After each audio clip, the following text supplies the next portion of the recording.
Deux des objectifs de l'éducation dans les situations d'urgence, assurer la continuité de l'apprentissage et mieux reconstruire, dépendent d'un troisième, la protection physique et psychologique et le bien-être des enfants. Les enfants ne peuvent se réengager de manière significative dans l'éducation s'ils sont et se sentent en sécurité, ont leurs besoins physiques de base satisfaits et leur santé mentale soutenue et renforcée.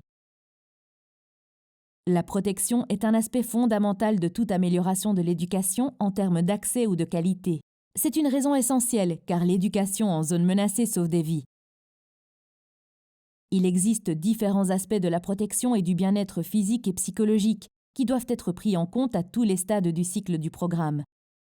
L'évaluation, l'analyse, la conception et la mise en œuvre.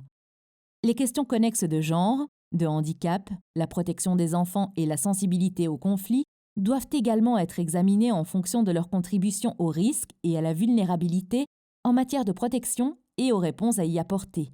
Des recommandations sur tous ces aspects sont fournies par l'INE, SPHERE, Child Protection et d'autres normes sectorielles. La protection physique consiste notamment à garantir que les écoles ou les espaces d'apprentissage temporaire sont structurellement sûrs et aussi résistants que possible aux futurs chocs.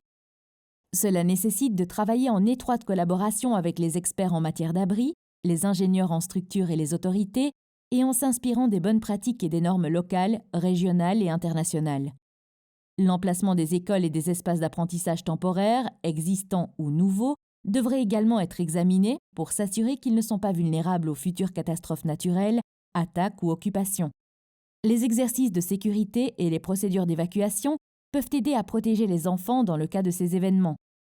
L'emplacement des espaces éducatifs peut également affecter le niveau de risque que les enfants peuvent rencontrer sur leur chemin. Cette situation peut être atténuée par une formation aux compétences de la vie courante, y compris des sujets tels que le risque de mines terrestres.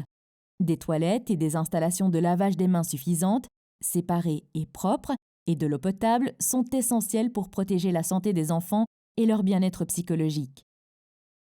Les pédagogues devraient collaborer avec les spécialistes WASH et les directives du secteur pour garantir le bon respect des normes.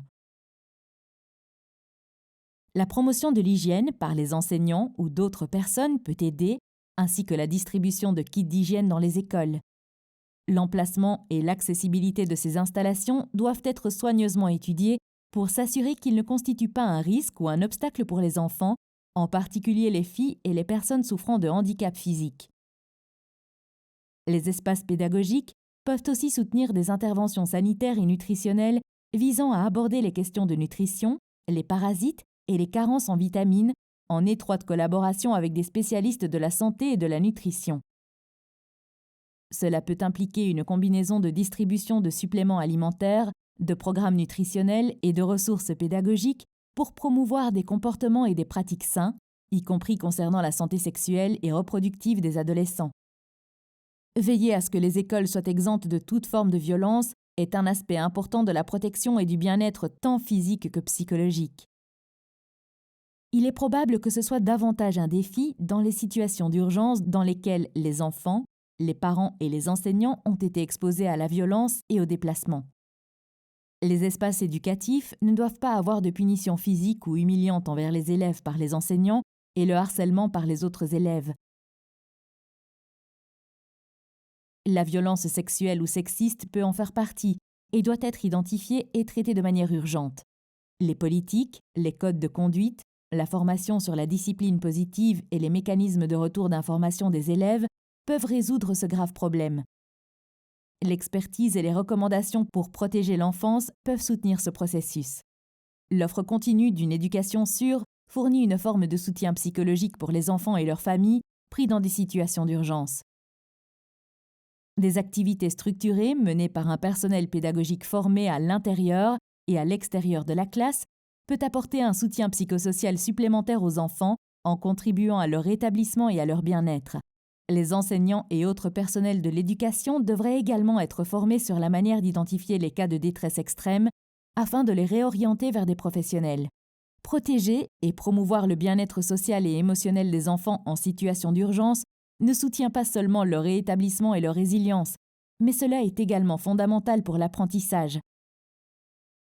L'apprentissage social et émotionnel scelle comprend une conscience et une gestion de soi, une prise de décision responsable, une conscience sociale et des compétences relationnelles. L'apprentissage social et émotionnel peut être développé par l'utilisation de matériel et d'activités spécifiques au programme d'études, accompagné d'une formation et d'un soutien pédagogique pour développer ses compétences. Répondre à ces différents objectifs de protection et de bien-être exige une analyse holistique des vulnérabilités et des risques, l'examen continu de questions connexes et une approche intégrée concernant la programmation. Cette approche devrait être adoptée dès le début d'une réponse et nécessite une collaboration avec un large éventail de secteurs et d'intervenants. Ces interventions doivent aussi tenir compte que les besoins des enseignants soient satisfaits, leur charge de travail gérable et qu'ils soient dotés de compétences requises pour le bien-être et celui de leurs élèves. Une attention insuffisante au bien-être des enseignants n'affectera pas seulement les efforts pour créer un environnement sûr, protecteur et stimulant pour les élèves, mais compromettra aussi l'apprentissage.